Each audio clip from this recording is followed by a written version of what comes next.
অঙ্গনওয়াড়ি কর্মী এবং সহায়কদের মধ্যে অফার বন্টন। মোহনপুর পুর পরিষদের কনফারেন্স হলে বৌদ্ধ দিব্যাঙ্গদের মধ্যে ভাতার অনুমতি পত্র প্রদান করা হয়। মূলত মোহনপুর পৌর পরিষদের কনফারেন্স হলে এই অনুষ্ঠানটির আয়োজন করা হয়েছে রাষ্ট্রীয় পোষণ মাস উপলক্ষে।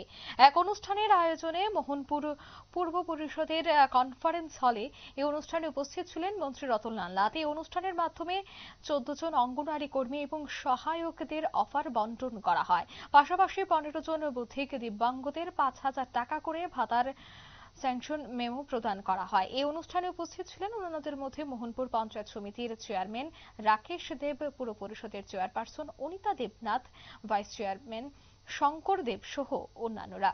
কি বলছেন মন্ত্রী শোনাবো। অর্থাৎ আপনি বৌদ্ধিক প্রতিবন্ধী বলতে পারেন, দিব্যাঙ্গ ব্যক্তিদের জন্য মুখ্যমন্ত্রী প্রকল্প।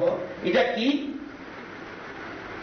এটার মূল উদ্দেশ্য হলো যেসব এটার ক্ষেত্রে বয়স লাগে, 2 বছরের বাচ্চা হতে পারে, 5 বছর হতে পারে, বুড়ো হতে পারে, যেসব দিব্যাঙ্গজন যাদের বয়স, যাদের 60%, যারা দিব্যাঙ্গ যে কোনো বয়সে 60% তার বেশি, তার যদি মেন্টাল ইলনেস, মানসিক অসুস্থতা থাকে এবং সেরিব্রাল প্যালসি থাকে, মাল্টিপল ডিসেবিলিটিস থাকে, তখন তাকে এই ভাতা দেওয়া 60%।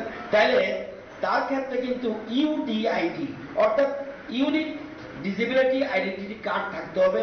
এটা আমাদের যে যারা দেয় সার্টিফিকেট তাদের 60%, তার বেশি এটা ইন্টেলেকচুয়াল ডিসেবিলিটিস, মেন্টাল ইলনেস। আপনারা শুনলেন তাদের বিশেষ করে মন্ত্রীর এই বক্তব্য। দিব্যাঙ্গদের মধ্যে ভাতার অনুমতি পত্র কিন্তু এদিন প্রদান করা হয়েছে। পুষ্পস্তবক দিয়ে মন্ত্রীকে স্বাগত জানানো হয়। পোষণ দিবসকে, পোষণ মাসকে কেন্দ্র করে প্রদীপ জ্বালিয়ে এই দিনের এই অনুষ্ঠানের আয়োজন। নিয়ে নিচ্ছে ছোট একটি বিজ্ঞাপন বিরতির সঙ্গে থাকুন।